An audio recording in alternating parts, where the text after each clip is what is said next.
Hops improved to 17-17, back at 500, and they're 2.5 games out of first, pending the outcome of the games involving Eugene and Spokane tonight. Tri-City falls to 15-19, and they're 4.5 games out, again pending the outcomes of those other games. All the other action in the Northwest League takes place tonight.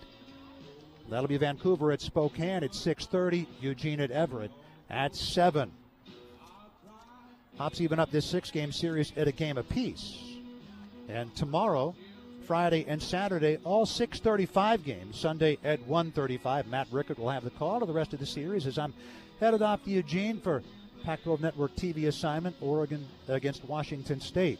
Tomorrow in the third game of the series, left-hander Avery Short will look to build on his excellent outing last time, 0-2, 2.77 ERA. It'll be his 7th game and his 6th start. He'll be opposed by fellow left-hander Eric Rivera, 0-1, 5.79 ERA. It will be his 7th start. Hops back home to begin a 2-week homestand next week against Vancouver. 6 games against Vancouver and 6 games against Eugene. But in the meantime, they have 4 more games here in Pasco, Washington against the Tri-City Dust Devils. Hops win it by the final score of 4-1, and now it's time for Rip City Drive with Chad and Dwight. Take it away, guys.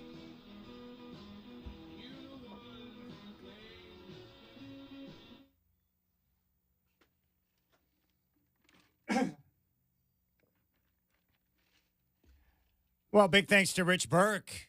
I was learning things from him today, including what they do with the nuclear waste at Hanford. They make glass out of it, Godfather. I had no idea. I did not either. I don't think I'd want to drink out of one of those glasses if it's that kind of glass. But it's times like that where you appreciate people like Rich Burke. Oh, yeah. It's like, oh, that guy knows how to tell stories. Yeah, fountain of information, actually. All right, I want to start the show with this. I get tired of, like, all these different sayings that are in sports. Yeah. These cliches, and coaches are the worst because they use this crap all the time. But after last night's victory, the Nuggets took a 3-2 series lead on the Timberwolves. So Game 6 will technically be a closeout game for the Nuggets, as would Game 7. But here's what Mike Malone had to say. We know that closeout game is always the hardest game in any series, and they have a great crowd. That place is going to be rocking on Thursday night. We just have to weather the storm, stay with it, and continue to play championship-level basketball. I mean, how is a closeout game different than any other game against the same opponent that you've seen for 5 or 6 games in a series? Yeah, I've never liked those kind of statements. It kind of rivals that they wanted it more than we did. That's crap. Yeah, it is, of course. But I think the logic would be a team on the verge of being eliminated is going to play harder because they don't want to go home. And then beating them at their home, they don't want to get eliminated in front of the home crowd. I think that would be the logic in it. A lot of teams, though, when faced with elimination, already have their reservations for Cancun. Yes.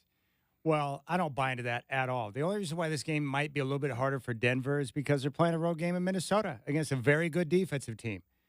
But the idea that a professional team is going to play harder because they face elimination, so they're going to be more intense, play harder, be better prepared than they would in game 1, 2, or whatever, I just think it's nonsense. Yeah, I don't buy into it.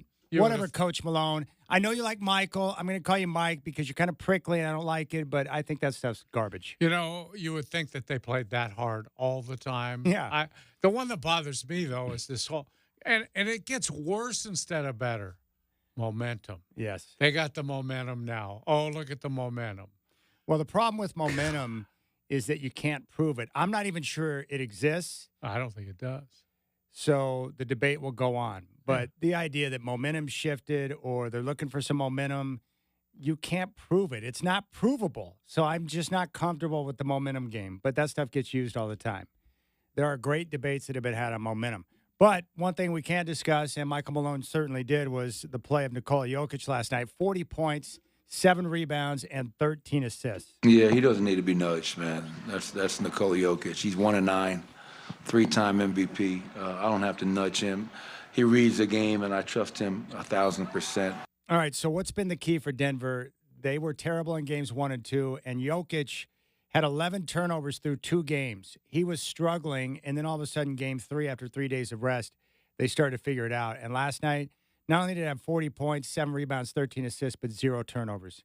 and he shot the ball extremely well. What have they done to get him back to doing what he's done? Or is it just a matter of Jokic just playing better and adjusting to the physicality? What's up? Well, I think, Chad, having that break between games 2 and 3, we talked about it at the time. That was very beneficial, I think, to Denver, which needed to make some changes. There's no question. They got 3 full days. Yeah, and they got shown up in games 1 and 2 big time.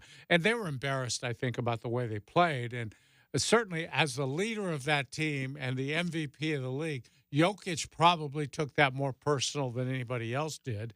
And they just, I think, looked at a lot of video and decided what to do. And it got to the point where, they're back to being the Nuggets again. They play differently than anybody else in the league. And maybe, just maybe, they play differently than anybody in the NBA has ever played. I don't remember teams going down the stretch of games and then having their centers step out beyond the three-point line, square up with a basket so he can see the whole court, and becoming the playmaker or the scorer from that point on, touching the ball in that spot almost every single time. Nobody really has ever done that, and they got the only guy maybe capable of doing it, and he has adjusted to whatever coverages they've gotten. It's amazing, Chad. Just think about it. They were using Towns on Jokic and then having Gobert, the defensive player of the year, being the basically the free safety, able to roam around, block shots where he could. All right, that's fine. So all of a sudden, he takes Karl Anthony Towns into the post. He can score on him in the post anytime he wants. Then all of a sudden, here comes Rudy from the corner. He's going to get after him. Well, when he does that, he leaves a very important part, Aaron Gordon, wide open, either to shoot a three, or if he closes out on Gordon, up fake the three and then take the ball to the basket and ram it right down their throat. They totally unlocked that whole gambit of Minnesota's defense. Well, credit to Michael Malone and the staff for taking advantage of those 3 days between games 2 and 3. Yeah. They got their team ready, but most importantly, credit to Jokic. Unlike his teammate Jamal Murray, he was accountable. He didn't run from the press. He talked about their defense, how he was struggling. And then, like great players do, he got back on track. Yeah, to make those changes, you got to have Jokic. That's what makes it easier to make those changes. Well, that's why they play differently than anybody else that we've seen in the league, because Jokic is the only guy that can do that. And that's how I know Jokic is great, because he plays the game in a way that I've never seen it played before. Yeah. He's a unique like that. Yeah. And I give their coaches credit just because I'm not so sure other coaching staffs would have been this creative with him or just allowed him to be himself. I wonder how much input Jokic has on how things need to operate. He's bringing his smarts from overseas. My guess is he's got some input on, like, hey, why don't we try this? Or I used to do this. Why don't we look at that? He's probably an extension helping those guys look really smart. I'm guessing in the huddle there's a lot of, I got this. Don't worry. Just give me the ball. I got this. All right. We'll keep things rolling. NFL schedule is going to drop at 5, and we've got leaks already, including where Bo Nix is going to open up his NFL career, hopefully as a starter. And we also have a 4-pack of tickets for the Thorns Rip City Drive with Dwight and Chad.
Hey, what's going on, my friends? It's now 4 o'clock chat here. NFL schedule release is coming up at 5. Bo Nix will open his career in Seattle against the Seahawks in Week 1.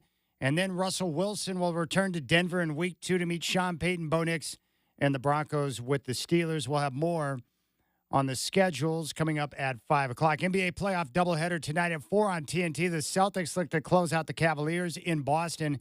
Celtics favored by 15.5, a win. And Boston moves on to the Eastern Conference Finals. It's 6:30, Dallas at OKC, Game 5.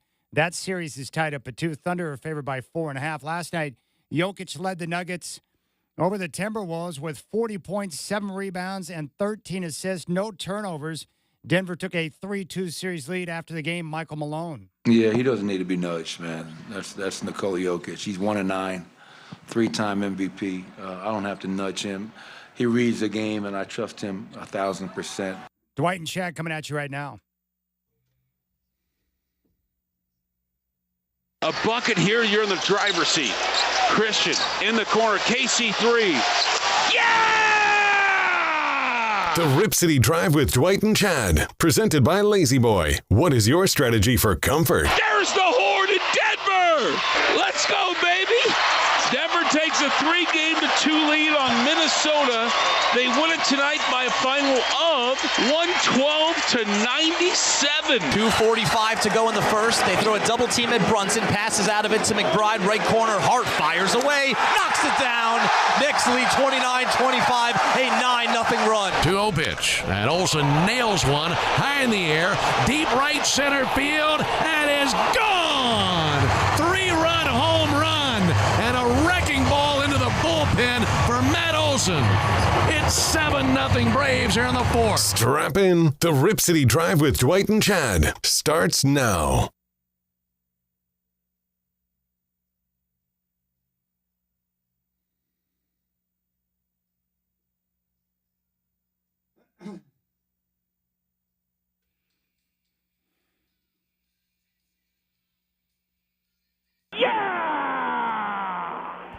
All right, Godfather, we got the NFL schedule release coming up at 5. I do know where Bo Nix is going to open his career. He'll be in Seattle against the Seahawks for Week 1. Love that.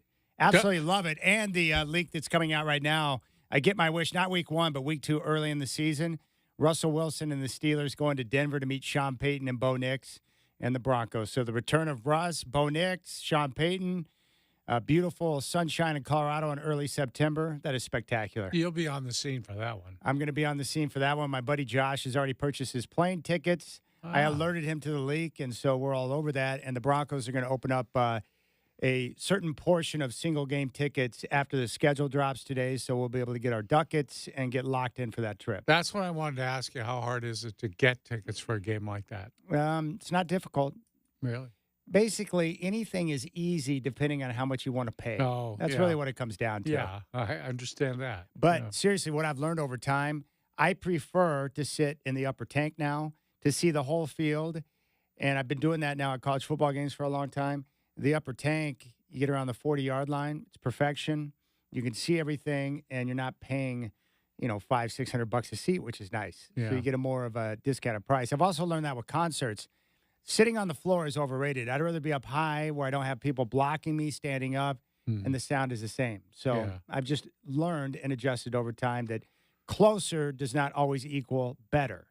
The big change in concerts has been the sound systems, I think. They've really improved a lot. There's no question. Back in the Remember? old days, it was different. It was terrible. I went to some concerts and walked away so dissatisfied with the sound system. I wished I'd never even gone. I've been to certain arenas, like the Forum is a great acoustic setup for concerts. And I've sat close, I've sat up high. It doesn't matter where you're at, the sound is perfect. And I know that because I've recorded numerous songs from numerous locations over the years, Yeah. and they all sound pretty good. So, okay, you're sitting in the upper deck. How much are those seats for the Broncos going to cost you? I'm trying to be nosy here, but I would roughly say, if I had to guess right now, roughly $140. yeah. I would say somewhere in that area, 140, 150. You can get them for cheaper depending on when you buy. The Broncos will open up X number of tickets at a discounted price, but it's going to probably cost about $150. Mm-hmm. The plane ticket's not much. I can get that for less than $200. So it ends up being a respectable weekend, and we stay with our friends there in Denver. So there's advantages to having family in Colorado. He's got family, I've got family, so you don't have to pay for the lodging, which makes it much more But you don't of care a reasonable about trip. You don't care about what it costs. You'd go anyway, right? I'm in. Yeah, that's what I 100%. thought. Yeah. Sometimes, yeah, I can identify with that. Sometimes it's like, wow, I got to be there. Doesn't matter. That's the way I am. Yeah. We were talking about this, you and I, the other day. I'm all about experiences because I love the memories and having those moments, and so I'm willing to get after to get on those things. So I'm looking forward to it. So we got more on the schedule coming up. I want to go back to Denver real quick.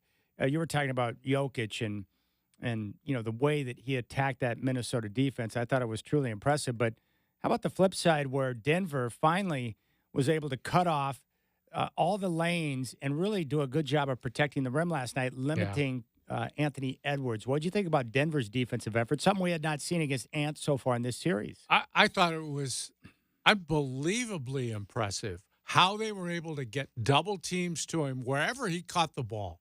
They got doubles to him and still. And I mean, it's one thing to double team a guy. Most teams can do that. The key is after you double, can you get to open shooters? How is your rotation? Are you rotating to those open shooters? They were fantastic with that. They gave up very few open threes, and inside they did a great job, like you said, at the rim. Aaron Gordon is really active, really good. He's a great all-around player, offense, defense, and they're just tough. They are really tough, and it's incredible to me that they played so poorly in games 1 and 2 because they're on top of things right now. No question about it. Minnesota last night, just 8 of 26 from downtown. They couldn't make their shots, and for Anthony Edwards, 5 of 15, finished with 18 points. I thought he was too unselfish last night. There were a lot of times where he was pretty passive. When the double would come, he would look to rotate and kick it to an open teammate. Yeah. And I'll say one thing. If they're going to have a chance to win this series, guys like Nickeil Walker-Alexander and Jaden Daniels have got to hit open threes. Those two guys had open looks last night. They couldn't knock them down. And I think Anthony Edwards in Game 6 needs to be more aggressive. Sure. Not selfish, but, hey, you're the meal ticket, baby. Don't be afraid to attack that double team and look to get to the rim. You know what else was interesting? In their doubles, he often started to go to the basket, and Jokic was there, and he saw him there, and he passed off. And it's like, I think with Jokic, it's not like you're facing Gobert. I agree. With Jokic, you have to challenge that, even if it's just to try and draw fouls on him. I agree. And there's been times this series where Jokic has come out, and Edwards has gone right around him. Yeah. So I think Edwards in Game 6 is going to have to be a lot more aggressive. They need more than 5 of 15 or 5 of 14 from him if they're going to have a chance. The other thing that's impressive to me with the Nuggets has been the resurgence of their bench. I thought last night Jamal Murray really wasn't a factor. Neither was who was their other guy? Porter, Michael Porter Jr., not a factor. But then all of a sudden off the bench, you get these other guys. Brown able to step up, make some plays, and make shots. I thought KCP was terrific. They've got numerous guys. They've gotten good minutes out of Holiday. And again, I go back to Jokic on that. He's the one that's willing to distribute and get the balls in the hands of whoever's open, and those guys step up with confidence. Yeah, when you have a player like Jokic who shows confidence in everyone, you give those guys a chance to get off. And I think the bench, games 3, 4, and 5, very helpful to Denver as they've been able to make this comeback. I thought it was interesting you called it the resurgence of their bench. I would call it the surgence of their bench because there wasn't a first time, not in the playoffs. Now, regular season, they've gotten good production, but that's a whole different ballgame. In the playoffs, that was their best performance. They were right on point last night. And I think Jokic takes so much pressure off other guys by getting them the ball in spots they need to get it. And this Brown kid, spelled Braun, and I would spell it Braun because he's got brains and brawn, I think.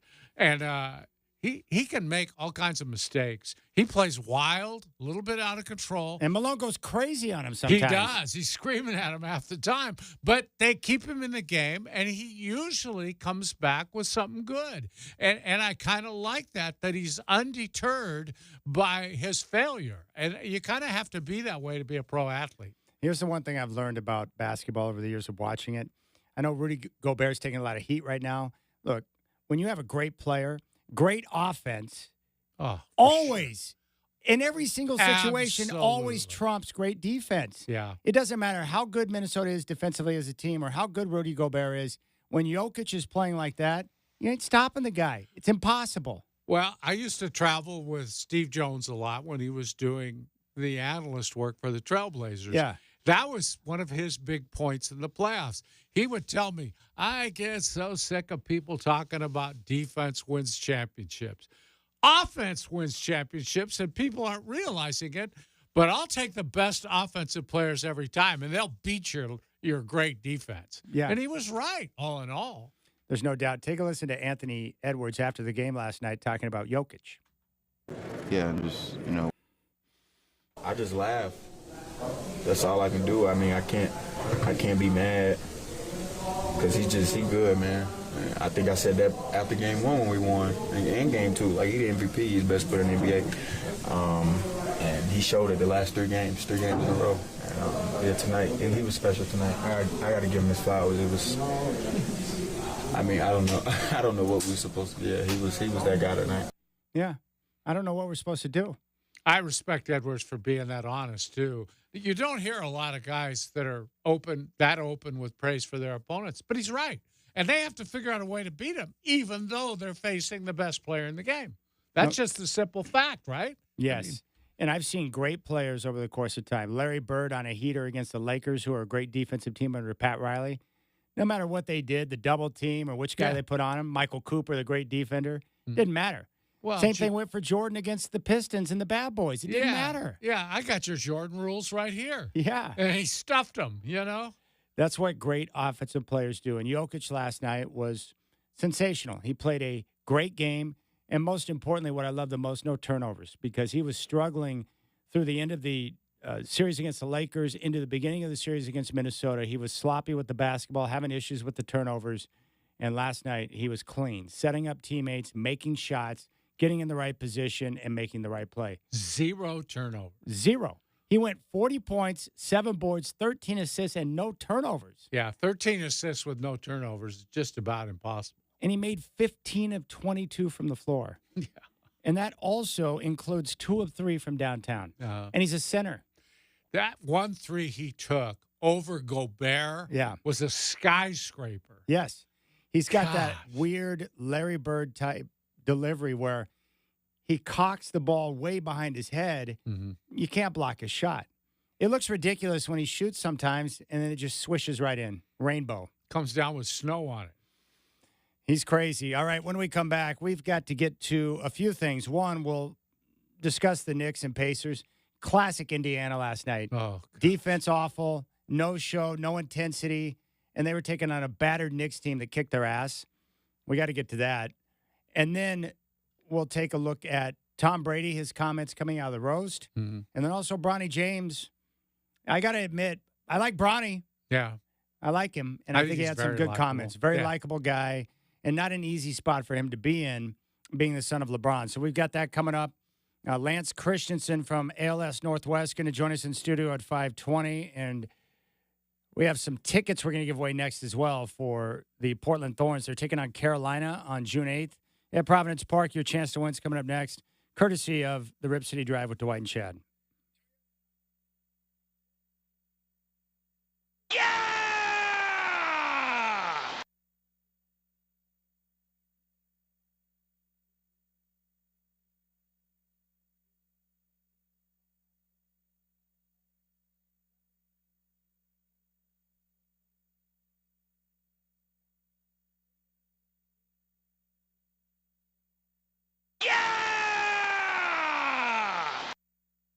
Wherever my heart wants me to be, I feel like that's.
Well, Michael Shacker dropping some delicious news in my ears right now. 2 months, 3 days until the return of Cobra Kai. Thank you for that. Just another thing to be excited about, along with the NFL schedule release coming up in about 39 minutes. Rip City Drive with Dwight and Chad. Hope you're enjoying your fabulous Wednesday out there. The weather, once again, is great. And big props to you and Nancy for being on the ball this morning and securing our proper tee time for Saturday out of Willamette Valley. Yeah. Thank you. Well, we're pleased to have you out there, and so is Willamette Valley.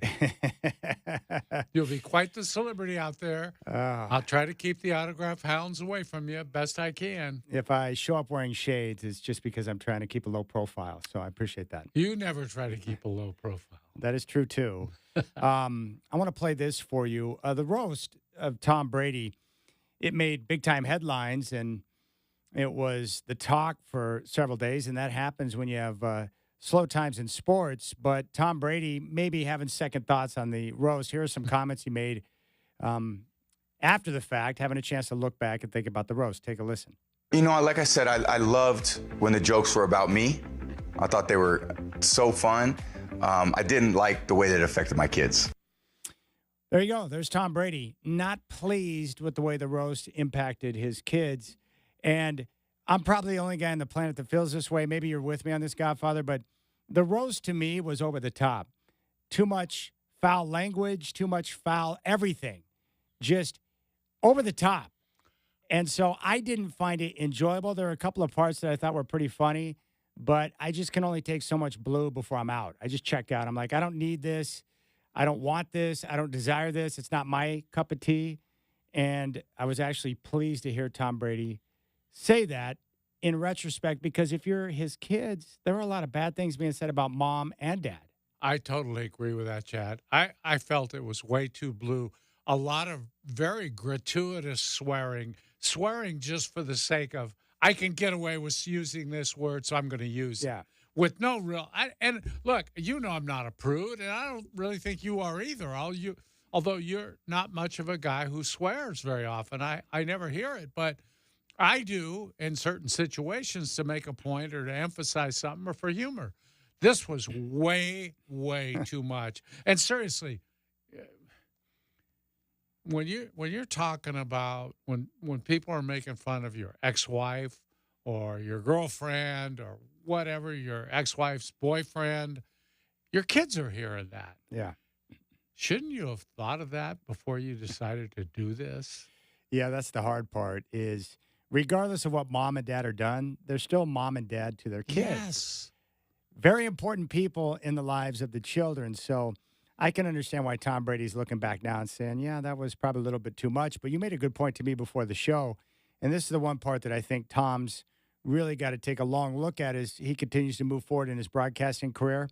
Protecting the brand, right? Oh, yeah. Protect the brand. Like, I see Peyton Manning all the time.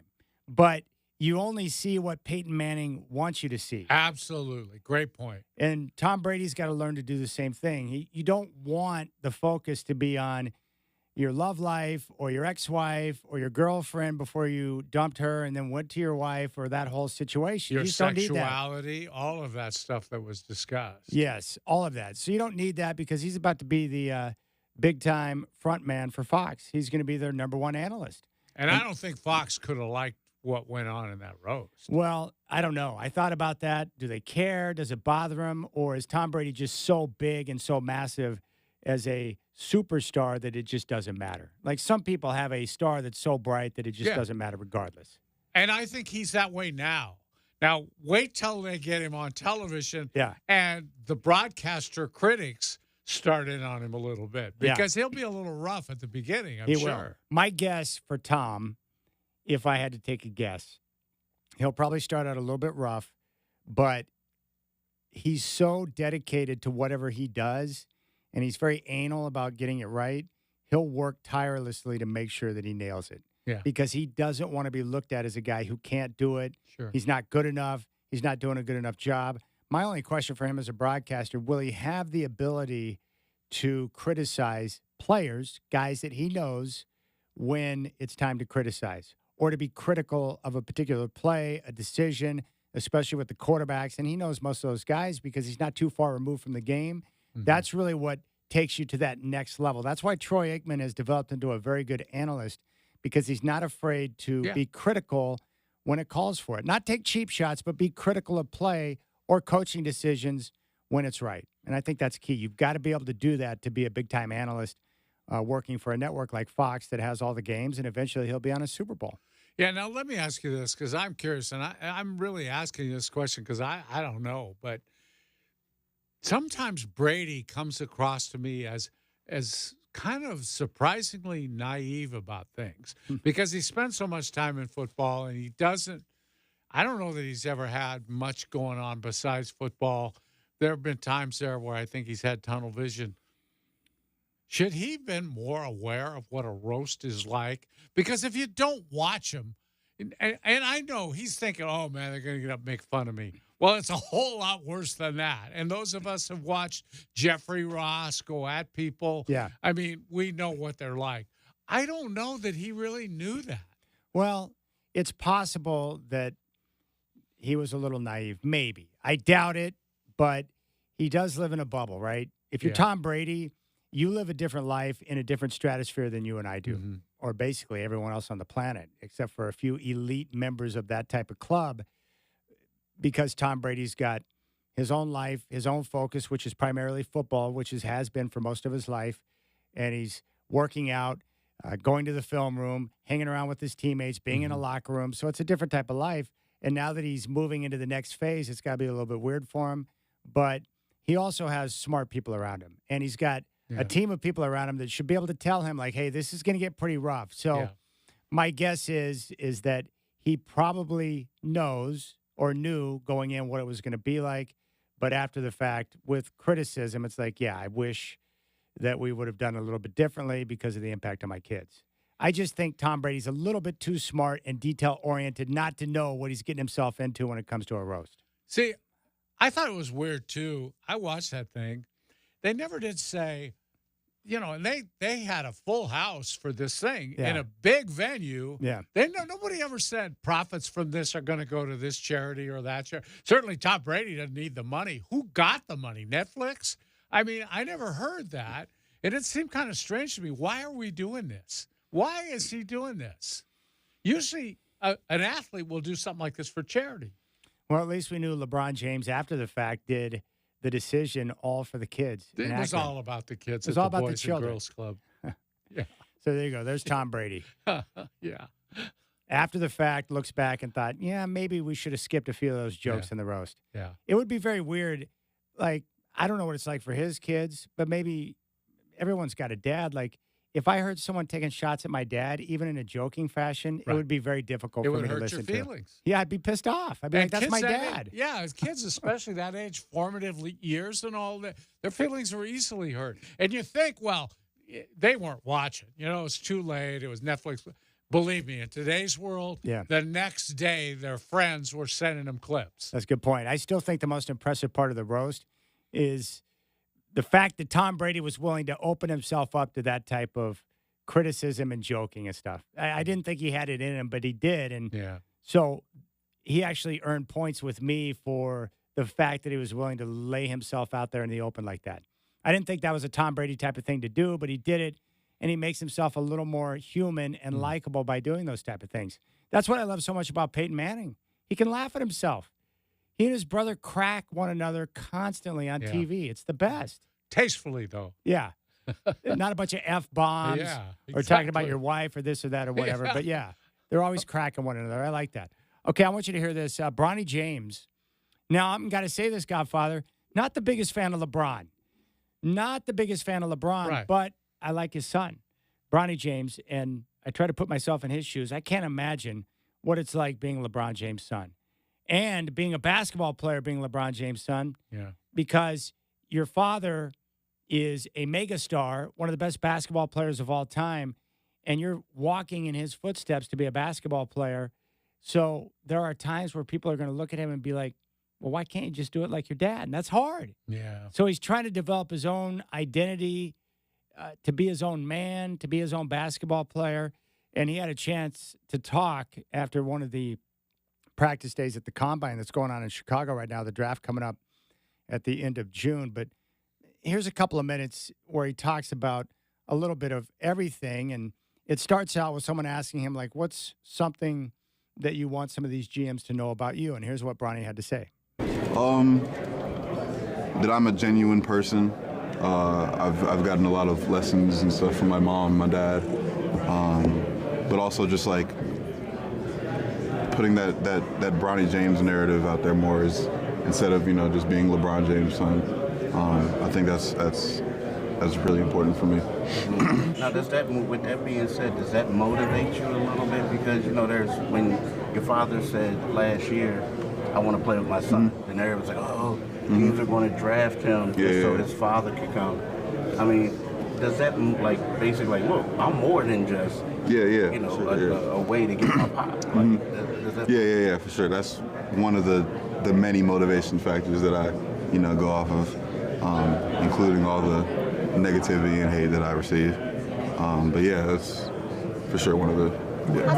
How did it feel to be out there on the court today after getting the scrimmage play games? Like, how did it feel out there? And how did you feel like you played? I feel like I played good. My job is just to play a role and play the right way, make sure I can get my teammates involved and stuff like that. But again, I was just super grateful for the opportunity to be out there. I felt like I should be out there. But yeah, I'm super grateful for everything. Ronnie, what would it mean if you did end up on the Lakers or wherever your dad ends up playing? What would that mean to you if you two ended up being on the same team? Obviously, it's been talked about for a long time. It's. I don't think I would just when I get there. I don't think it would be just be me and my dad. I would be happy about getting to the league instead of me thinking about playing with my dad. But that's not my mindset right now at all. I'm just trying to put in the work and see where it takes me from there. There you go. Bronny James, very well spoken. Yeah. I thought he handled himself well. That's a young man right there. Mm-hmm. It sounds like he went to the Kirk Cousins School of Media Training. Yeah. I just think at some point he's going to have to look his dad in the eye and say, Pop, when you're in front of a microphone, could you just please keep my name out of your mouth? Could you just do that? Yeah. Just let me go and have my career and you not talk about it? Yeah. That might be better, especially at the start of his career. It reminds me of maybe a kid who's looking to get into an Ivy League school, and their dad is a big-time donor or has great influence. Yes, a legacy admission. Yes, and they end up working behind their kid's back to open up doors.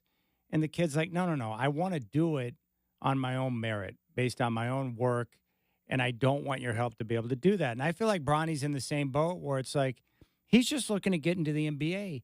He doesn't expect to be an all-time great like his dad. He's just looking to make the league and be a basketball player on his own merits, not because his dad is LeBron James. I think, too, he figures that he's got a lot of improvement in him, and he wants to see how far he can take this. Yeah. And he wants to be judged on that, not anything else. So my guess would be he is not down with his dad always getting out in front of the microphone to talk about him or how Bronny could play against X number of guys in the league right now. Yeah, that one hurt. And, dads are going to say crazy stuff sometimes. That's some dads do, right? Well, they love their kids, you know. So I understand where LeBron's coming from because he loves his son. But my guess would be that Bronny, he doesn't want dad's help to get a spot in the NBA. He wants to do it on his own. And he wants to put in the work. I'm just impressed with the way he handles himself. Clearly, that's a guy that's grown up watching his dad and being around other basketball players and stars. He's gotten some good training. Mom and dad have done a good job with him. He handles himself very well. I was impressed. I just want Bronny to have a chance to stand on his own two legs and be able to have the satisfaction of knowing that whatever he gets out of this was earned on his own merit. And he can live with that. Yeah, I just worry, Chad. The reason he's at the combine and the reason he's probably going to be in the draft is that pressure from his dad that his dad wants to play with him. Because the facts are the facts. And I'm sure he has people around him telling him, Bronny, one more year in college, wherever. He's in the transfer portal. Go to Duke. Go to Ohio State. Wherever you want to go. Go somewhere where you're going to play and get a chance to develop, become a better player.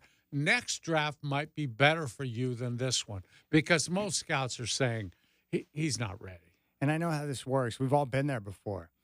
If you knew that your dad, even if he wasn't putting direct pressure on you. Oh, yeah. But you knew that he really wanted the opportunity to play basketball with you. Mm-hmm.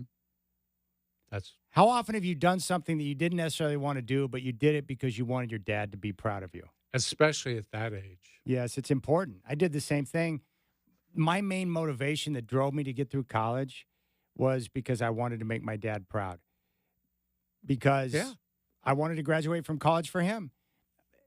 I did it for myself too, but I did it more because I wanted him to be proud. He didn't put that pressure on me, but I knew it would mean something to him. Mm-hmm. And he would drop hints like, you really should look to finish your schooling because once you have it, it's something you'll have forever. So I knew it meant a lot to him, and it meant a lot to his dad, my grandpa. And so I did it, and that desire to please him drove me for 4 years. He didn't put a direct pressure on me, but I did it because I wanted to make him happy. My guess is Bronny is at the combine right now and is getting ready to enter the draft because he knows it will make his dad happy. Yeah. Yeah, I have a feeling that's the case. Yeah. And I guess there's nothing wrong with that, but this is what happens with sons and fathers.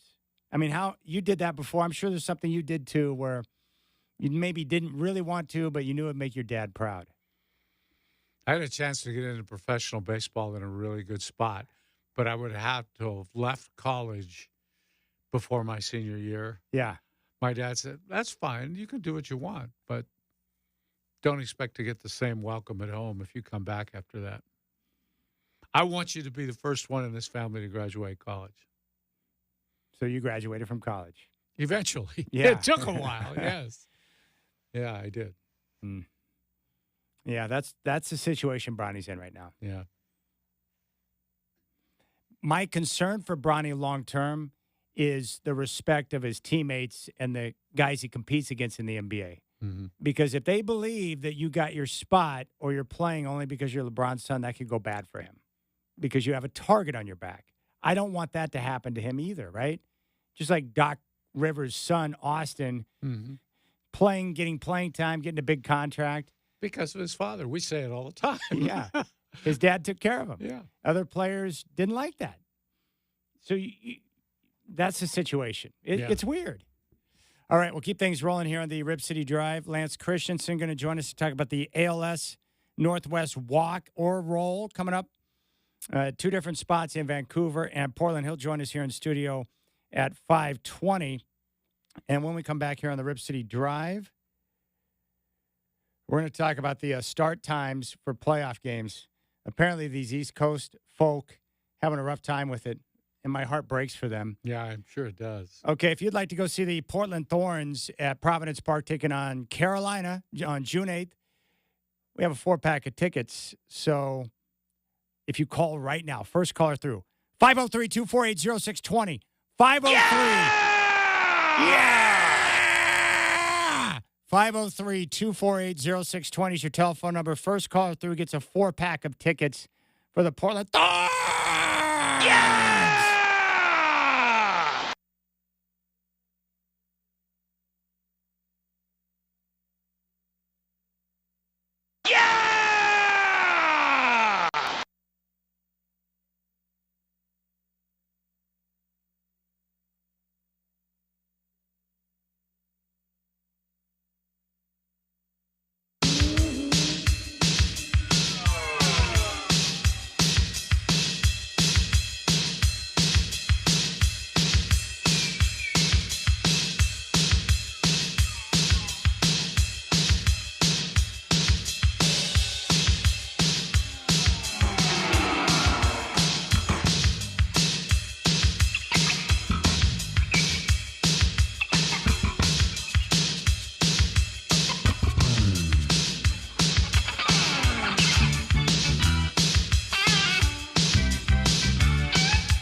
All right, Todd in Portland just won the 4-pack of tickets for the Thorns, taking on Carolina in early June. He informed Shacker that he's going to France for the Olympics, Godfather. That's a heck of a trip. That would be fun. That's a pretty good spot to have an Olympics, I think. How cool is France? Paris. That's pretty nice. I would love to go back. I enjoyed it a lot. I've been all through Europe, spent a lot of time in Germany, and I was right there on the border of, Germany and France, but I've not been to Paris. Not yet.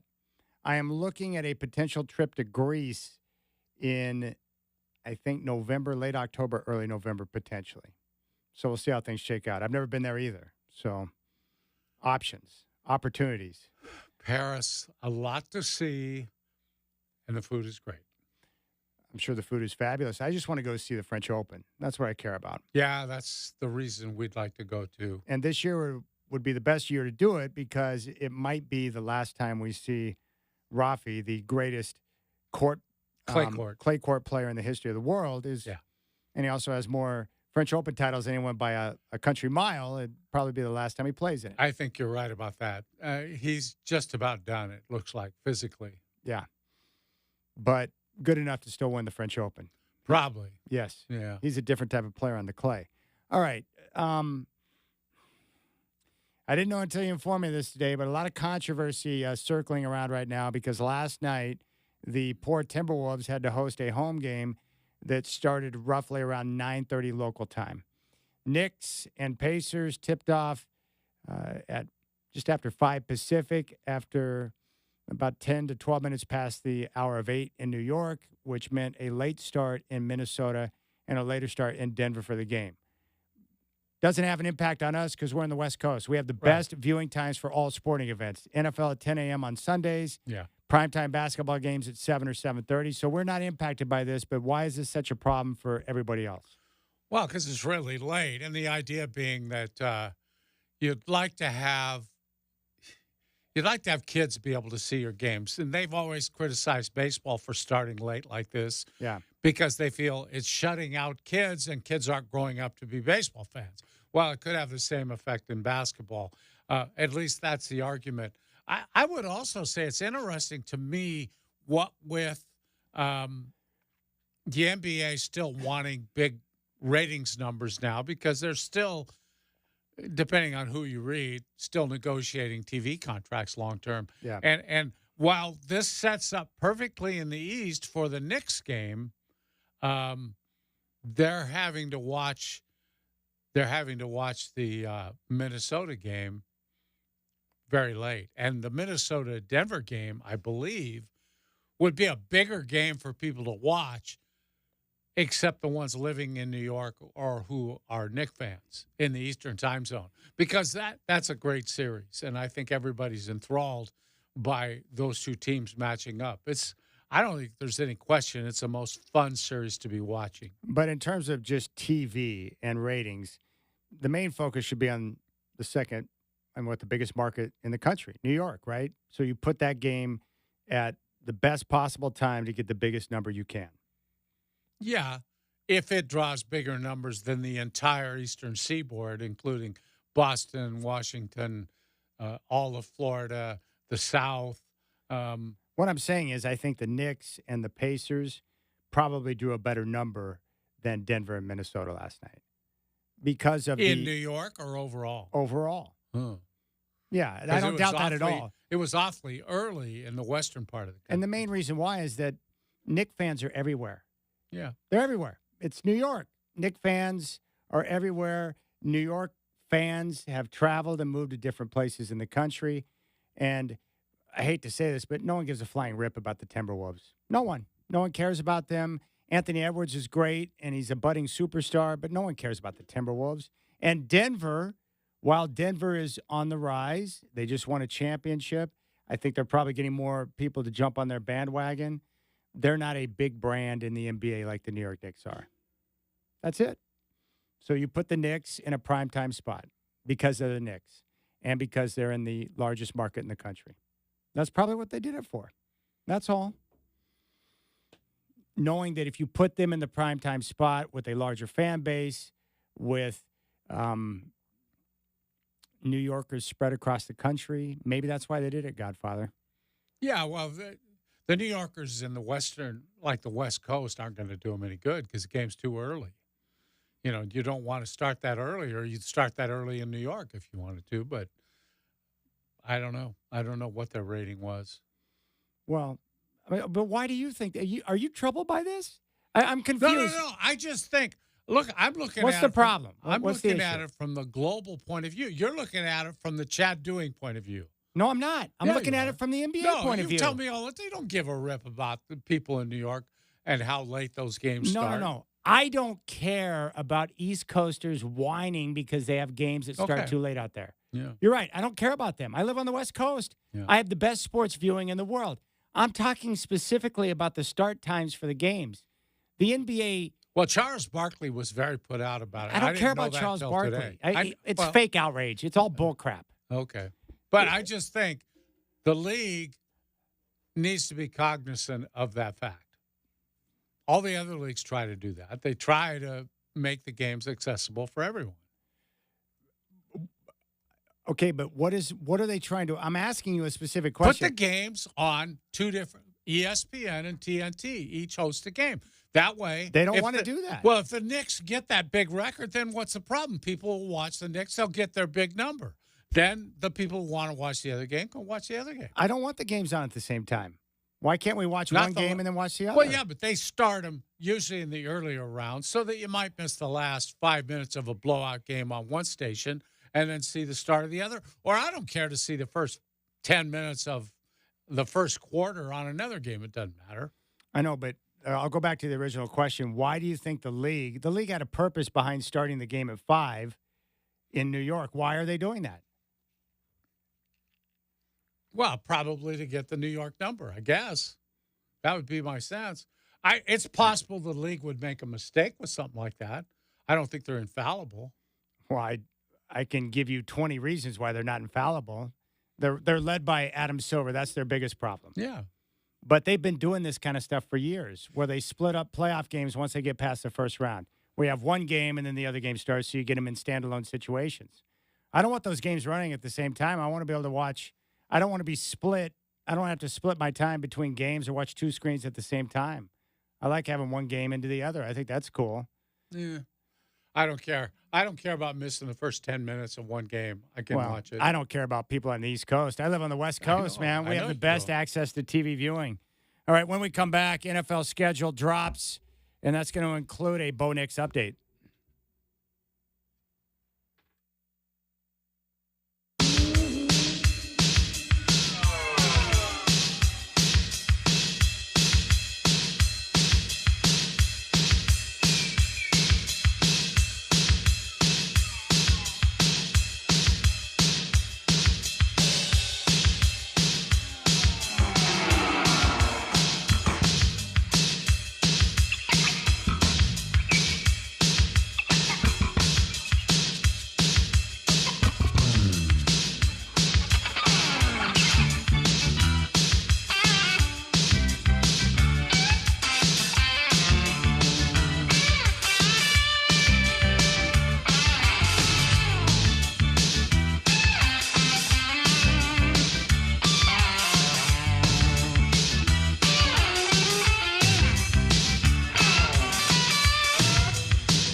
All right, 5 o'clock. The NFL schedule drops now.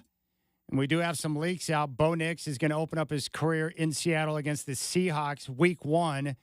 And then week 2, Russell Wilson and the Steelers go to Denver to take on Sean Payton, Bo Nix, and the Broncos. Will have more on the NFL schedules coming up here in a moment. We have a playoff doubleheader in the NBA tonight.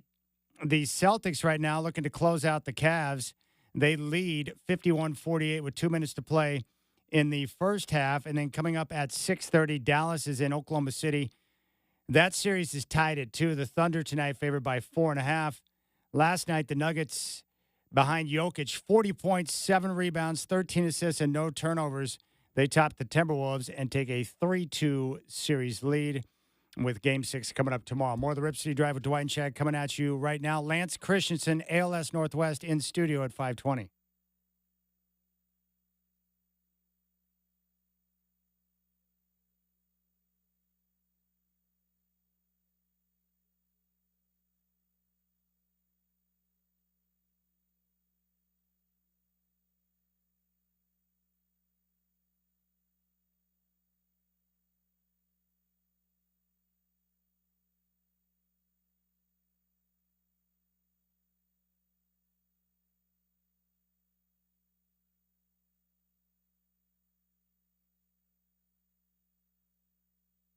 All right, Godfather, the NFL schedule is going to drop now. And I think we should start this segment with the Bo Nix update because we have some details on the Broncos schedule. Hit it, Shacker.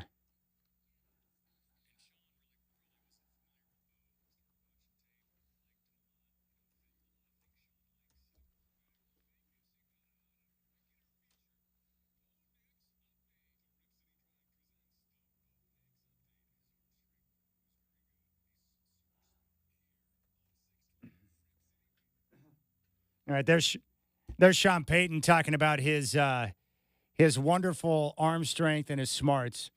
All right, here's some of the talk that was coming out of Denver today, and I want to get your take on this. They open up the season in Seattle against the Seahawks. Right. Not a great road environment for your very first NFL game. It's the loudest stadium in the league. Rabid fans, they're insane, and the decibels are going to be out of control. The whole situation. So there was this whole train of thought that maybe that's not where you want Bo Nix to open up his career, that maybe you could get him a couple of series, maybe start Jared Stidham, but try to slow roll Bo Nix into a situation before he steps out there on the field where you're not putting him in a position to have success because of the environment in Seattle. I thought that was poppycock and nonsense, but I want your take on that. Would you worry about where you're at or where the game's going to be played or who the opponent is? If you got Bo Nix, a rookie quarterback, is that valid? No, I don't think it's really valid. I think you have to put him in that environment just to see what happens. I mean, they know it's going to take a while. Yeah, you're going to have to use hand signals or whatever they have to do with that kind of crowd. They cause all sorts of delay of game and illegal procedure penalties up there with the crowd noise. But, look, he's been around a long time, and he's dealt with some loud crowds, I'm sure. This will be a lot more than he's dealt with. But throw him into the deep end. What's wrong with that? Let's see what he does. And I think you send a bad message if you hold him out of the first game. I don't think you need to do that. Show confidence in him, put him out there. I think it's crazy. If he wins the job through camp in the competition and proves he's the best quarterback, I don't care where they open up the season or who the opponent is, you put Bo Nix out there in the field. Well, if you're interested in winning the game and he's the starting quarterback and he won the job, yeah, give yourself the best chance to win the game, right? Yes, and if you have as much confidence in him, and it sure sounds like Sean Payton believes in him, if you have a guy who is smart, who gets the football out of his hands on time, and someone that knows how to make sure the guys are in the right spot, that's exactly who you'd want operating the offense in a silent count up in Seattle, even if it is his first game. Yeah. And if he goes out there and throws a couple of picks or has struggles, so what? Yeah, it doesn't matter. That's part of the process, right? Yeah. All right, so there you go. So the Broncos will open up in Seattle against the Seahawks week 1. And then week 2, not week 1, but I got my wishes, early September in Denver. Steelers at the Broncos. You'll get Bo Nix at home against Russell Wilson. Going up against Sean Payton. You won't have to sit in the snow to watch the game. No, it'll be warm, sunny, and beautiful. Yeah. The Broncos always have good weather in those early September games, which is nice, but that's going to be the situation there. And I think the NFL, they're very wily in terms of how they schedule things. They know that Russ will be starting the year. They don't know if Russ is going to be starting, week 8, week 9, or deeper into the season, because if you get hurt or if there's a quarterback change, they want the drama of Russ being the starter, getting a chance to go back to Denver up against his former head coach, Sean Payton, who did not agree with at all times that we saw last year. They want the drama. Mm-hmm. I like that. Yeah. So what do you think about that, Bo Nix and Russell Wilson? Well, first of all, with Bo Nix, I'll be interested to see how many Duck fans are on their phones here real soon trying to get tickets for that game, because I do think they love Bo Nix, and there'll be people going up there just to root for Bo Nix, support him. That's what Duck fans do. They love their pro Ducks. The second game, I'll be Sean Payton's going to throw everything but the kitchen sink at Russell Wilson. You know that. And you know that's a game that Sean Payton does not want to lose. Oh, that's a big deal. That's one of those games where the coach doesn't even have to say, hey, we need to handle business today. Everyone knows what's at stake there. Mm-hmm. It's important to Russ. It's important to Coach Payton. They'll act like it's just another game, but it's not just another game. It's one of those deals. Oh, it's just another football game. Early in the season, we're trying to get things right. It's massive. And if he can beat him with a rookie quarterback. So the Broncos schedule, here it is. They open up in Seattle. Week 1, that will be a 1:25 kickoff on September 8th. Week 2, Pittsburgh at Denver. Denver time kickoff at 2:25. Week 3, the Broncos and Bo Nix will be at Tampa Bay to take on the Bucs. That's an early kick. Week 4, Broncos at the Jets. Maybe Sean Payton will start Zach Wilson that game and give him some love going up against his former team in the Jets. Look for a little Zach Wilson redemption. After that, Week 5, they host the Las Vegas Raiders. Week 6, the Chargers in Denver. Justin Herbert and Bo Nix. It's going to be pretty sweet. Broncos at the Saints, Week 7. So not only do you get Russ returning to Denver, but you got Sean Payton making a return to New Orleans to play the Saints in the Dome. Ah, that's interesting. That game is going to be, let's see here, Thursday Night Football. So Thursday Night Football, a standalone game there with the Broncos at the Saints. Then they host the Carolina Panthers. Week 9, the Broncos at the Ravens. That's a brutal game. Week 10, Broncos at the Chiefs. So Bo Nix gets back-to-back weeks on the road against the Ravens and Chiefs. Oof. That's 100% brutal, Godfather. Real brutal. Yikers. I hope he's still standing after those 2 games. Week 11, they're at home against the Falcons, potentially Kirk Cousins in town, or it could be Michael Penix. Week 12, the Broncos at the Raiders. Week 13, host the Cleveland Browns. That's Monday Night Football. Bye week is Week 14. Week 15, home against the Colts. Week 16 at the Chargers, December 22nd. Week 17, Broncos at the Bengals. That's going to be on December 28th or 29th, Joe Burrow. And they finish out the season against the Kansas City Chiefs at home. There you go. There you have it. Michael Shacker is looking at the 49ers schedule. What are you seeing there, Shacker, with the 49ers? Well, they got a revenge option possibility because they have to revisit the Vikings in week 2.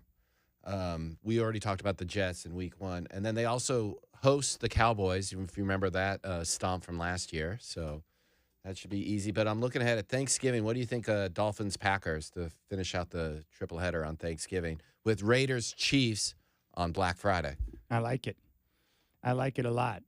All right, so there you go. The schedule is dropped. I'm just waiting to get the Seahawks information, and then we can go from there.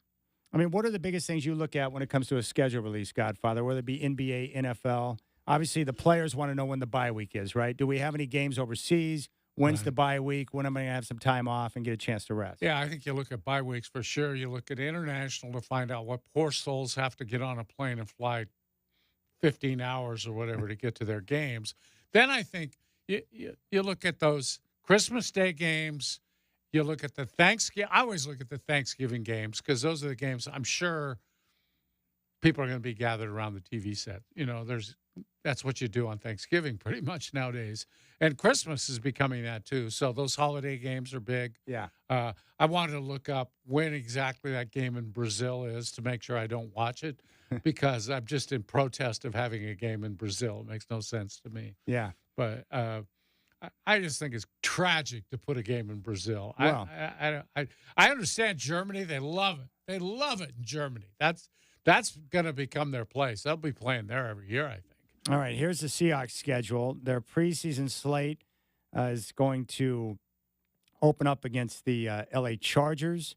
Then they'll be at the Tennessee Titans, and then they're home to take on the Cleveland Browns. Week 1, as we mentioned, they host the Denver Broncos, a 1:05 kickoff from Lumen Field. Week 2, they're at the Patriots.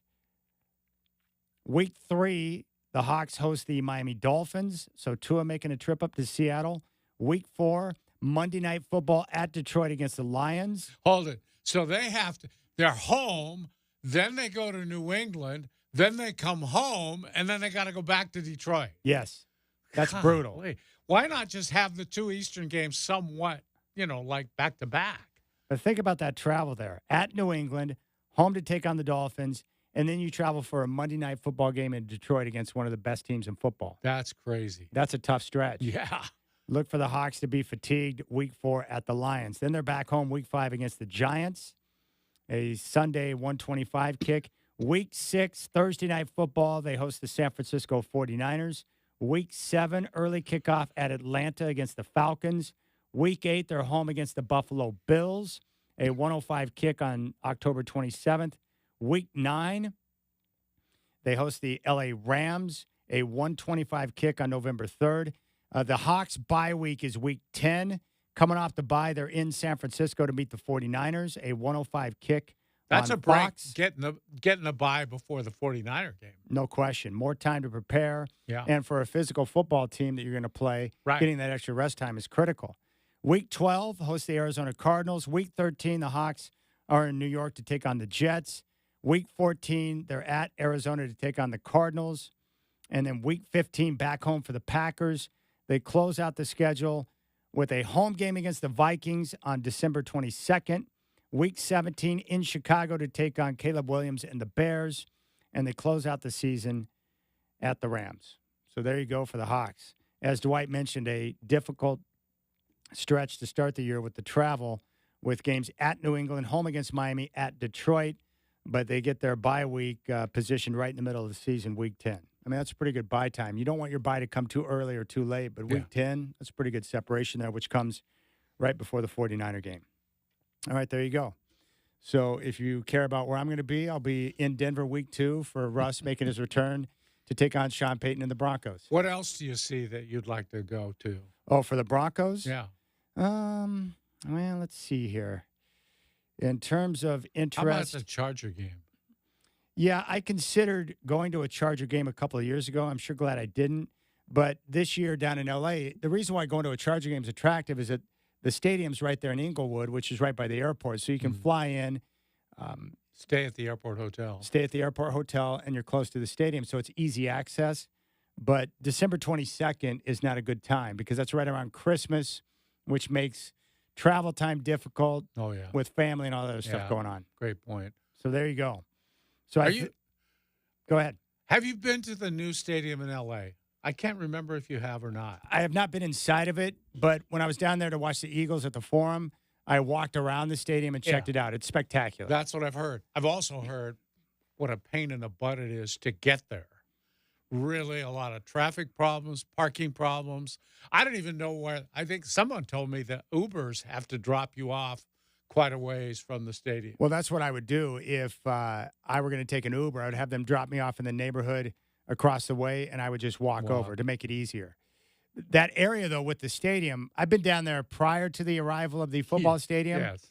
And an Uber driver dropped me off, and he said, yeah, just walk straight to the Forum and don't deter. Don't deter. Don't hang out in this area right here. Yeah. He was very specific. He's like, yeah, just walk straight over there. Don't hang out here, because it was a bad area. But now they've built the whole area up, and so it's totally transformed. It's nice. Oh. It looks totally different. You don't even recognize it. You're like, wait, what? Like even where the Forum sits, it looks totally different. All the surroundings. Really? Yeah. Because I haven't been in that neighborhood for a long. They've got new businesses down there. The roads have been redone. It's all built up. It doesn't even look like what it used to back in the day. All right, we'll come back and we're going to talk about a couple of big events coming up. Lance Christensen, who is the executive director of ALS Northwest, is going to join us for an event coming up in Vancouver and Portland at the Rose Quarter. You got the Rip City Drive with Dwight and Chad.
All right, Godfather, you should be happy to know that I just got a text message from my boy Josh. Yeah. We're all set with tickets for week 2, Steelers at Broncos. That quick. Good seats? Yeah, good seats on the aisle. He called me and asked me, he goes, do you have any preferences? I was like, yeah, the aisle. And so he got us locked up with aisle seats, so we're dialed in for week 2. Isn't technology wonderful? Now you got to. Do you have your plane tickets, or did he take care of that too? No. He's got It's like the plane you got tickets. a personal concierge here. I know. He hit me. I just said, send me your departure time. So when the show's over, I'll book my flights out. We'll take the early one out on Saturday, late one back on Monday, which will allow for proper golfing time while we're there as well. Because I've told you my new favorite thing to do is hit golf balls in the rarefied air. So you're telling me I won't be seeing you on that Monday? Is that what you're saying? That is correct, yes. Okay. I will do FaceTime with you if you desire that, but no, I will not be here. No, you just stay on the golf course. We'll manage. All right, joining us now in studio is a good friend of ours, and we did our Chillin' for a Cause for his organization. It's the executive director of ALS Northwest, Lance Christensen, who's back in studio. What's up, Lance? Hey, doing great. Hey, you guys look a lot warmer than the last time I saw you. Yeah, it's warmer. I've been outside enjoying the sunshine. It looks like you've gotten some sun as well. Yep. And you're my fellow Sooner, man. We have Oklahoma ties. I like that. Yes, absolutely. Okay, we got to talk about this because it's great. We were just talking about Bo Nix, and I'm a Bronco fan, love the Broncos, and Bo Nix is now a Bronco. So we, whether people want it or not, they get regular Bo Nix updates on the show. And you were telling me that Bo Nix, you sent me a picture of you and Bo together, which is great, but he actually did work with you to raise money and awareness for ALS. So talk about Bo and what he did, because I think everyone who are Duck fans know this, but Bo is he's a salt of the earth, real deal type of a guy who cares about people. Yeah, he's a soft-spoken but acts with integrity type of guy. And during his senior season there, his last season there with the Ducks, he did a touchdown campaign for ALS Northwest, our nonprofit, and he personally donated $100 for every touchdown he scores, including he waited till after the Senior Bowl to give his full tally of 51 or 52 touchdowns for the season. And we had a lot of our donors from ALS Northwest, people who care about ALS, who matched Bo's touchdown per, $100 per touchdown. And awesome. Altogether, between Bo and all the supporters raised about $30,000. Gosh, that's awesome, man. That's fantastic. And that could be could be expensive for a guy that scores as many touchdowns and throws as many as Bo. Yeah, it could be. He's a pinball machine. I do want to say, though, he knows his stuff. He really does care. He has a family friend back in Alabama who has ALS and is living with it. And one of his teammates when he was at Auburn, his father passed away from ALS. And he decided this is his cause. He said directly, I want to do something for ALS because there's no cure, and it needs someone to be a voice. Now, you were telling me before we got on the air, Lance, this is ALS month, correct? Correct. What does that mean now? Yeah, so ALS Awareness Month is a month of May, and so we're out there doing all kinds of activities, including right here on Rip City Radio, to raise awareness of ALS and holding events across the region where our community can see that there's lots of people out there who are affected by ALS and care about ALS.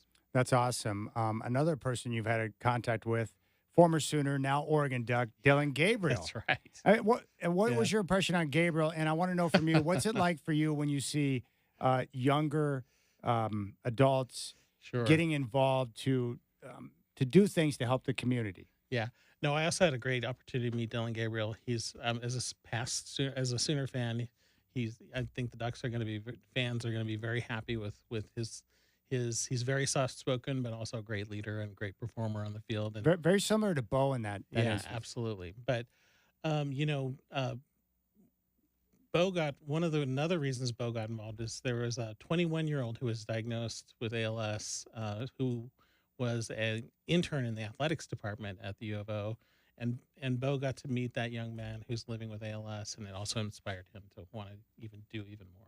Wow, that is absolutely it's terrific. great. It's heartwarming in the world when we see these young professionals who, of the goodness of their heart, really are embracing causes to make a difference. Yeah. Now, Lance, I know to raise awareness, there have to be events associated with that. Absolutely. I'm sure you have something coming up you want to talk about. You bet. All the work that we do to help families in the community with medical equipment and respite care and financial assistance and assistive technology and supporting access to specialty care clinics, all that takes money. And So this spring here in the Portland metro area, in Southwest Washington and in Portland metro, we have some Walk ALS events where people can walk, they can roll, where the whole community can come out and support, participate, and donate to raise awareness of ALS and fuel all the good work that we do. In Southwest Washington, Sunday, May the 19th at 11 a.m. at Esther Short Park. Come on out and join us, as well as in the Portland metro area, Sunday, June the 2nd at the Rose Quarter at the Moda Center at 11 a.m. And people can learn more and register at walkalsnorthwest.org. And it takes a whole community to care for people with ALS. And we know that people out there care about this mission, and we just so appreciate everyone wanting to come out and make a difference. Now, how do these events, how are they set up specifically? I'm assuming you'll have a certain path that will be laid out that people will know exactly where to walk or roll. Absolutely. We have a great finish and start line celebration with music, bands, food trucks, Kona shaved ice. So it's a whole fun family event. And we have set routes, secure parking there at the Moda Center, and safe and fun for the whole family, a fair-like festival. And then in Southwest Washington at Esther Short Park, we have a great route that takes us out along the Columbia. And so it's all well marked, well supported. You can walk, but you'll probably gain weight because we'll feed you a lot. So. Now, will you be looking for sponsors for this event, or what's the fundraising angle on the event? So anyone can register, form a team for someone you know who's been touched by ALS, or just register as an individual at walkalsnorthwest.org. Choose your location that you want to participate at, and then you can make a personal donation to kick off your fundraising activities. But then you can use the email tools we have on our website to send out messages to family, friends, coworkers, church members, your next door neighbor, your Uncle Joe, whoever you want to hit up, and tell them you're out there to make a difference, and please support me with the donation. So you can get all of your friends, your family, the people you know, they can make donations, big, small, whatever, and then through that activity, you get a chance to raise money for ALS Northwest. And you can get some great incentives with T-shirts and jackets and bags for reaching fundraising levels. But so much of the fun is competition. Challenge your best friend and join and see who can raise the most money. You'd be amazed. You can tell people donate, not so much for tax purposes, but they donate because they want to support you and the things that you care about. When you show you care, people want to support that. And so it's pretty amazing. Sometimes people say, like, I could never raise any money. And they'll send out one email to their email list, and suddenly they'll be like, their email box will start blowing up, and suddenly they'll have raised $1,000. And it's that easy if you just take the initiative and do it.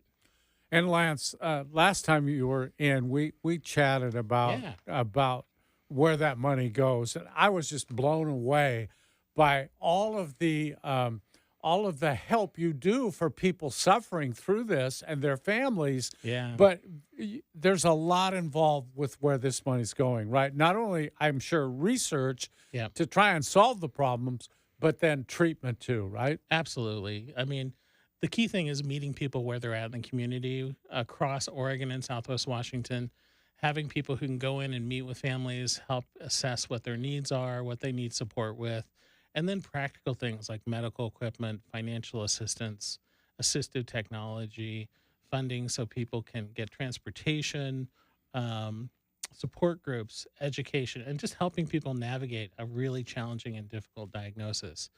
That, while we also continue to channel money to fund research, because ultimately we want treatments that will stop this disease. And our ultimate goal is no one gets ALS.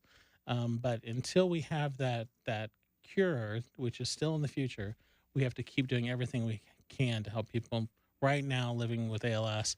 And in Oregon and Southwest Washington, every year we're serving around 680 families who are touched by ALS. Well, Lance, Dwight and I wanted to thank you. When we had our event right around the Super Bowl in February, we were doing Showing for the Cause over here at the Jackson's Food Mart, and we were doing it for Mike Lynch of the Portland Trailblazers, who we knew was suffering from ALS and had to step away from his passion, his career, and the only thing he ever wanted to do, which was work for a sports team. But he through his own decision, had decided not to go public yet. So we honored that without talking about specifically why we're out there. Well, he has recently gone public to share his story, which I think touched a lot of people in this area. But I know that your organization has made contact with him and his family, and we just wanted to say thank you because that means so much to us because he was the inspiration, along with my grandfather as to why we were over there in the first place. Well, and I think when people understand that it's people right here in this community, friends, family, people that you know or come in contact with that are suffering. Absolutely. And thanks to you and all the Rip City Radio fans who, through Chillin' for a Cause, raised thousands of dollars to support our mission. But also, it was so amazing when Mike did share his news publicly. It hit some national media. And, and ALS is expensive, and he had a great GoFundMe page, which channeled some funds that's going to help him and his partner kind of cope with the high costs of ALS. But also our team has connected with him through the ALS clinic and through connecting with them in their home and are just there available to support them, at the pace that Mike and his partner are ready to embrace support. Yes.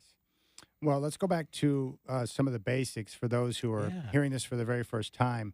What exactly is ALS? Because we hear it all the time, and we know some of the names that are associated with it, but what is it? Well, the most common name is Lou Gehrig for the famous, the Yankee Clipper, the Iron Horse, the amazing baseball player who gave the luckiest man speech on July 4th, 1939, and passed away 4 years later. But we know a lot more about ALS now than we did then, but we still haven't found a cure for the disease. But ALS is basically can happen to anyone. The average age of diagnosis is 55, slightly more men than women, but it affects people of all ethnicities. And what happens is the nerves that go out from the brain and the spinal cord to all the voluntary muscles in your body start to fail in a rapid cascade. And it's a little different from person to person, but over time, people may lose the ability to use their hands and arms, walk, speak, swallow, and breathe.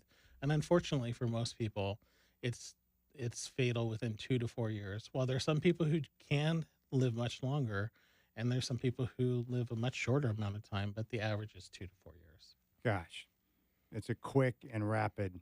It's a hideous disease. It is. It is, but in the heart of all that, there is a resilience and hope that we see in families about communities coming together for support. And some beautiful things can happen when something like this impacts someone. And a lot of people lean in and want to make a difference. And they come out and they're champions at our walk events, raising money and bringing their whole community out to raise awareness. So I salute all the people who are living with ALS, who facing difficult choices, difficult decisions, but they decide that they want to make a difference. And Lance, I am sure there are people out there listening right now that want to help, but maybe they can't get involved in the walk. Where can they go to help? You have a website. What can they do to help you out? You bet. Certainly anyone can visit our organization's ALS Northwest website, which is alsnorthwest.org, northwest.org. And people can donate there, but there's also opportunities to volunteer, to be a helping hands volunteer to help people with ALS in the community, or volunteer in our office or one of our events, and there's always a way to make a difference. All right, Lance Christensen, Executive Director of ALS Northwest, is here in studio. The details on the 2 walks or rolls that are coming up this Sunday, the 19th, 11 a.m. at Esther Shore Park in Vancouver. I was just down there last night. It is a spectacular area. I can't believe that part of Vancouver looks the way it does, because it's not anything like it did when I moved out here, I could tell you that much. So Sunday the 19th, 11 o'clock, Esther Shore Park in Vancouver. And then the Portland Walker Rolls coming up on Sunday, June 2nd at the Rose Quarter, also at 11 a.m. You can go to walkalsnw.org, walkalsnw.org. Actually, it's ALS Northwest, spelled out, .org. So it is. Okay, walkalsnorthwest, spelled out, .org. Yeah. Okay, good. And that's where you go to register. You can put together your teams and then be able to utilize the emails to get, people on board to donate. Absolutely. And join us, raise awareness, have a great time. you can come out with your family and know that you're doing good for our community. Hey, Lance, do you have time? Do you want to come back and hand out some high fives with us? I'd love that. All right, Lance Christensen's going to hand out high fives. He'll be a part of the high five segment when we come back. Dwight James is here. Chad Doing is here. The NFL schedule is out. Russell Wilson is returning to Denver to see Sean Payton and hopefully Bo Nix starting second week of the season. I will be there. They will open up the season in Seattle against the Seahawks. A very loud place for Bo Nix. I'm sure he can handle it. It's not like that's the first time he's been to a loud football stadium, for crying out loud. All right, you got the Rip City Drive. High fives up next.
All right, it's time to hand out some high fives.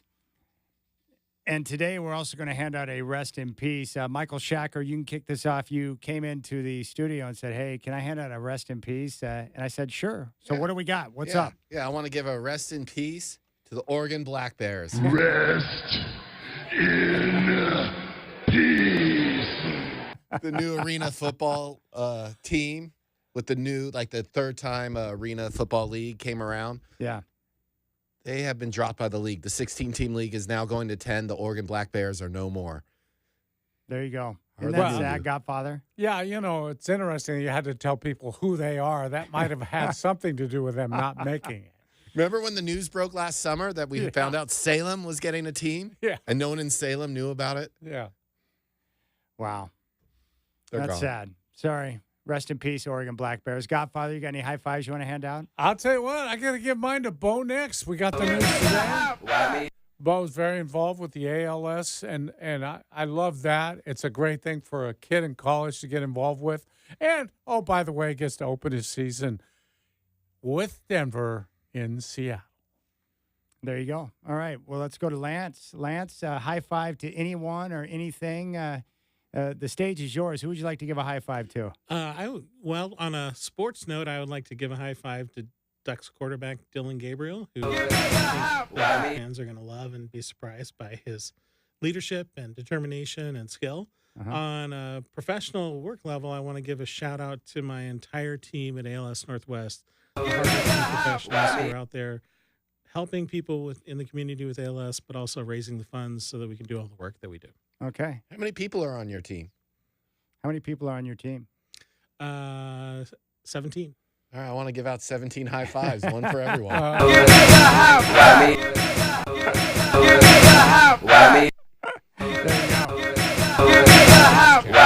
There you go. Mike Shacker just handed out 17 high fives. Nice work, Shacker. We appreciate that. And so does ALS Northwest. Nice work. I'd like to give a high five out to my buddy Josh Trainer for being Johnny on the spot.